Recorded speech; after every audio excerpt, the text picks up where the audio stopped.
Money making process is a very simple. पैसा कमाना बहुत ज़्यादा आसान है बट नॉट इजी। आसान नहीं है क्योंकि पैसा कमाने के लिए बहुत ज़्यादा हार्ड वर्क लगती है, बहुत ज़्यादा टाइम देना पड़ता है। अगर आप एक सिस्टम को प्रोसेस को फॉलो करते हो तो 200% पॉसिबल है कि आने वाले समय में आप अमीर बन सकते हो।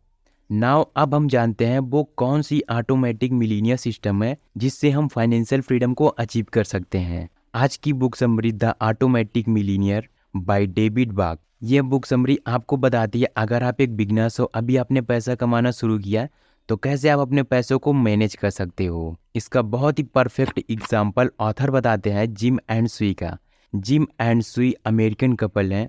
ऑथर को सबसे अच्छी बात यह लगती है कि यह दोनों एक जॉब करते हैं और आज की जो इनकी नेटवर्थ है $2 मिलियन है। ऑथर कहते हैं कि अमेरिकन में देखा जाए तो एवरेज सैलरी होता है $50,000, लेकिन इन दोनों कपल की कंबाइंड सैलरी है $30,000। यह बहुत ही आश्चर्य की बात है कि इतना कम सैलरी होने के बावजूद भी आज इनकी नेटवर्थ $2 मिलियन है।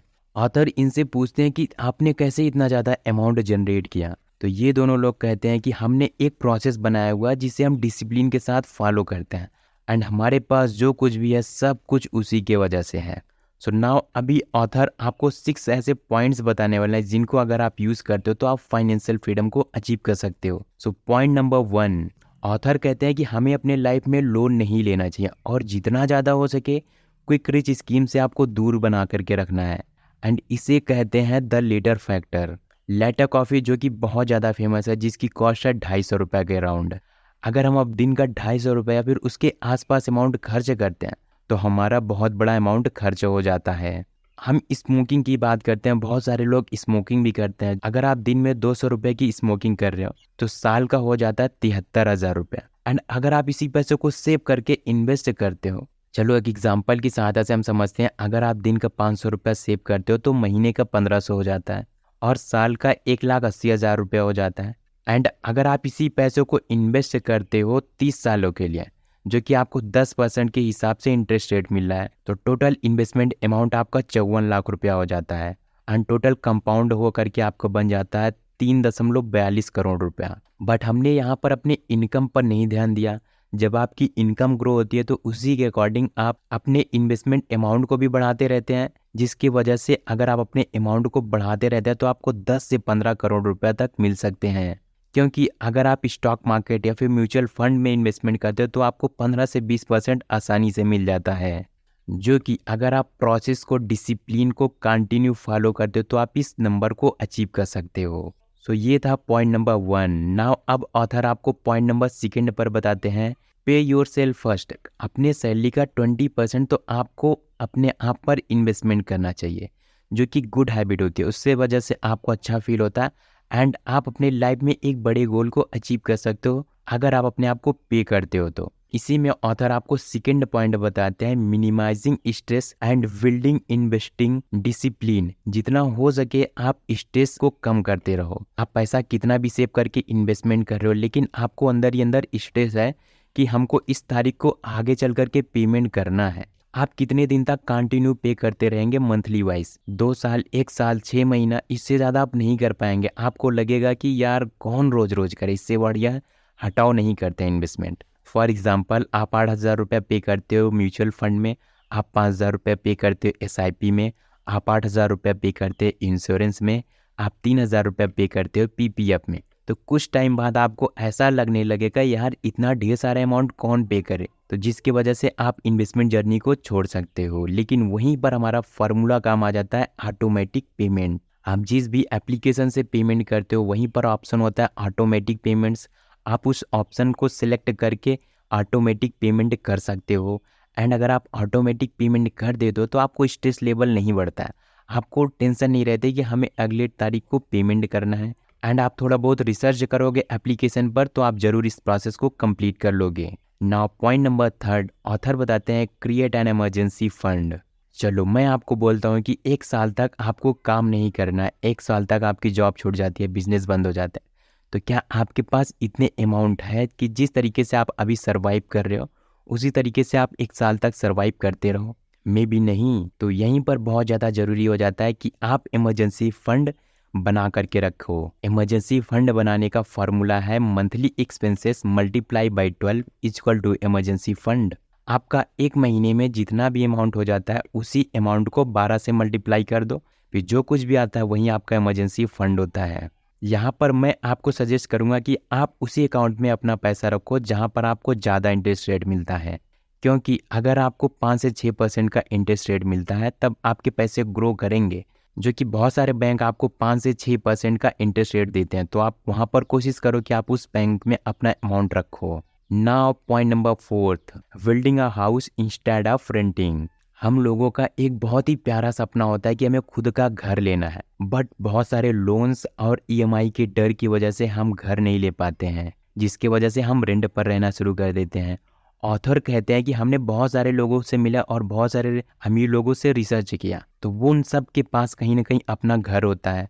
कुछ लोग के पास तो डबल डबल घर है जिसमें वह खुद रहते हैं एंड दूसरे घर पर उसको रेंट पर देते हैं। मेन पॉइंट इज़ कि आपको अपना एक घर ले लेना चाहिए, रेंट पर ज़्यादा टाइम तक नहीं रहना चाहिए। अगर आपकी इनकम नहीं है तो आप अपनी इनकम को इम्प्रूव करो एंड कुछ परसेंट दे करके अपनी घर ले लो लोन पर, क्योंकि आप घर लेते हो या फिर रेंट पर रहते हो तब भी आपको पैसा देना पड़ता है। उसी जगह पर आप लोन ले लेते हो तो लोन में भी आप उतना पैसा दे रहे हो। 10 साल बाद जब आप रेंट ले करके रहते हो तो वो घर आपका नहीं होता है, मालिक कहता है जाओ ठीक है, थैंक यू इतना देर रहने के लिए। एंड सेकेंड केस में वहीं पर आप अगर घर ले लेते हो तो आप उस घर को रेंट पर उठा सकते हो एंड जब वहाँ से रेंट मिल रहा है तो उस अमाउंट को आप पे कर सकते हो अपने लोन में। 10 साल बाद वह घर आपका हो जाता है और लोन भी पे हो जाता है, जिसकी वजह से आगे चल करके हमें वहाँ से रेंट पर रेंट आता रहता है, जो कि एक अच्छी बात होती है। आपको अपना घर ले लेना चाहिए। आपके पास डाउन पेमेंट करने के लिए भी पैसे हैं तो डाउन पेमेंट करके आप घर ले लो, क्योंकि इन फ्यूचर वो चीज़ें आपको ज़्यादा रिटर्न देंगी। नाउ पॉइंट नंबर 5 ऑथर आपको बताते हैं बिकम डेब्ट फ्री फॉर फाइनेंशियल फ्रीडम। अगर आपको फाइनेंशियल फ्रीडम को अचीव करना है तो आपके पास लोन नहीं होना चाहिए, क्योंकि लोन एक ऐसा ट्रैप होता है जिसमें आप अगर फंस जाते हो तो आपकी लाइफ पूरी तरीके से बर्बाद हो जाती है। तो लोन दो प्रकार से आदमी लेता है। पहला लोन वो होता है आप कुछ फैंसी चीज़ों के लिए लोन ले रहे हो, एंड दूसरा अभी हमने आपको बताया था कि आप घर ले सकते हो लोन ले करके। एंड अगर आप कोई ऐसा लोन ले रहे हो जिसकी वजह से आपके पैसे वहाँ पर बेकार हो जा रहे हैं तो आपको ऐसा लोन नहीं लेना चाहिए। एंड अगर आपने लोन ले लिया तो जल्द से जल्द पे करने की कोशिश करो, क्योंकि टाइम के अकॉर्डिंग आपका लोन बढ़ता हुआ चला जाता है। तो कोशिश करो कि जल्दी से जल्दी लोन पे करने की कोशिश करो। मेक अ लिस्ट, सबसे पहले छोटा लोन पे करो, उसके बाद उससे बड़ा, उसके बाद उससे बड़ा, धीरे धीरे करके आप अपने लोन को पे करने की कोशिश करो।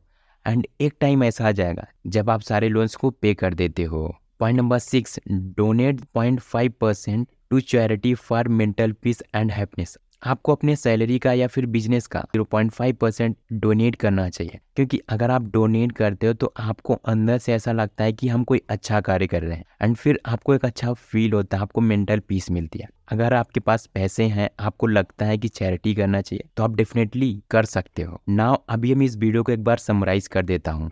ऑथर ने एग्जाम्पल लिया था जिम एंड सुई का कि उनकी सैलरी कितना ज़्यादा कम थी, फिर भी उन्होंने $2 मिलियन की नेटवर्थ जनरेट कर पाया था। इसके पीछे का एक रीज़न होता है, वो आता है प्रोसेस एंड डिसिप्लिन का, लॉन्ग टाइम इन्वेस्टमेंट का। इस वीडियो में ऑथर ने आपको 6 पॉइंट्स बताए थे। पॉइंट नंबर 1 पर उन्होंने बताया था कि जो हम छोटे छोटे पैसे खर्चे कर देते हैं इधर उधर करके, उन पैसों को नहीं खर्च करना है।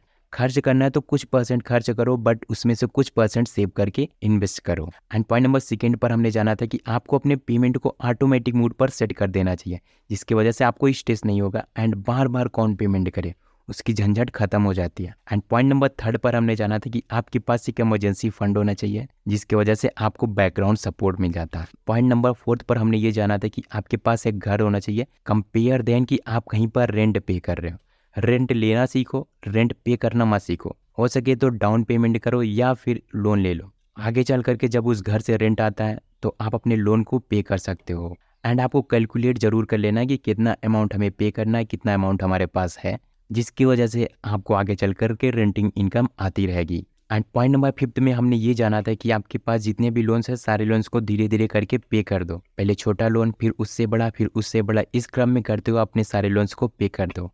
एंड 6 नंबर पर हमने ये जाना था कि अगर आपके पास कुछ भी अमाउंट है, अगर हो पा रहा है तो आप चैरिटी ज़रूर करो। सो दोस्तों, आई होप आपको ये वीडियो ज़रूर पसंद आया होगा। एंड अगर आपको ये वीडियो पसंद आया तो इस वीडियो को एक लाइक कर देना एंड इस चैनल को सब्सक्राइब कर दो ताकि आने वाली सारी इंपॉर्टेंट वीडियो की नोटिफिकेशन आपको मिलती रहे। Subscribe now. इसके साथ ही साथ आप मुझे कमेंट बॉक्स में कमेंट करके बता सकते हो आपको ये वीडियो कैसी लगी। सो मिलते हैं किसी अगले वीडियो में, तब तक के लिए thanks for watching this video.